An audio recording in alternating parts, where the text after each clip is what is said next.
বলেন তো গাইজ আপনারা আমি আসলে কি বানাচ্ছি, মানে এইভাবে কি বানানো যায়? আর যদি আপনারা বুঝতে পারেন তাহলে অবশ্যই কমেন্ট করে জানাবেন। আজকে আমি একদমই নতুন একটি রেসিপি নিয়ে আপনাদের কাছে এসেছি, যেটা আপনারা জানতে পারবেন বা শিখতে পারবেন, আর আপনাদের জন্য কিন্তু অনেক উপকারে আসবে। এখন চলুন শুরু করি আসল রেসিপিটি।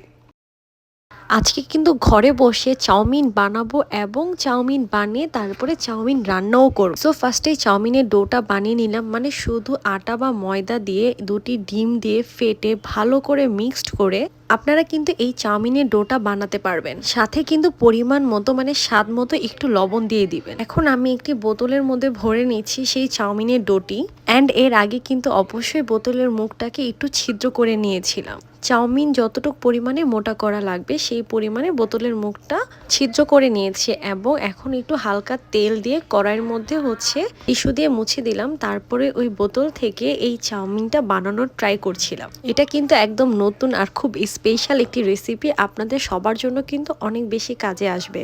হালকা গরম যখন হয়ে যাবে আপনারা উঠিয়ে ফেলবেন, মানে হালকা হালকা কাঁচা বা হালকা হালকা হয়ে যাবে তখন উঠিয়ে ফেলবেন। এভাবে ট্রাই করতে করতে অবশ্যই হবে। তো আমরা ট্রাই করতে করতে আমাদের এই চাউমিনটা হয়ে গেছে। দেখেন কত সুন্দর ঝরঝরা হয়েছে এবং চাউমিনের মতো মোটা মোটা হয়েছে। এখন আমরা চাউমিনটা রান্না করব। ওই চাউমিনটা আগে একটু ঠান্ডা করে নিয়েছি ফ্যানের নিচে। এখন আমরা তেল, পেঁয়াজ, মরিচ, লবণ দিয়ে আগে ভেজে নিচ্ছি। একটা ম্যাগি মশলা দিয়ে দিয়েছিলাম। এখন ভালো করে দুটো ডিম দিয়ে দিব। তেল, পেঁয়াজ, মরিচের সাথে ডিমটাকে ভালো করে নাড়াচাড়া করে এখন এই মশলাগুলো হয়ে যাবে। তারপরে সাথে একটু টমেটো অ্যাড করে দিব। টমেটো কিন্তু চাউমিনের মধ্যে সব থেকে বেস্ট লাগে, মানে ক্যাপসিকাম অ্যান্ড টমেটো কিন্তু বেস্ট, আর টমেটোর স্বাদই অন্যরকম।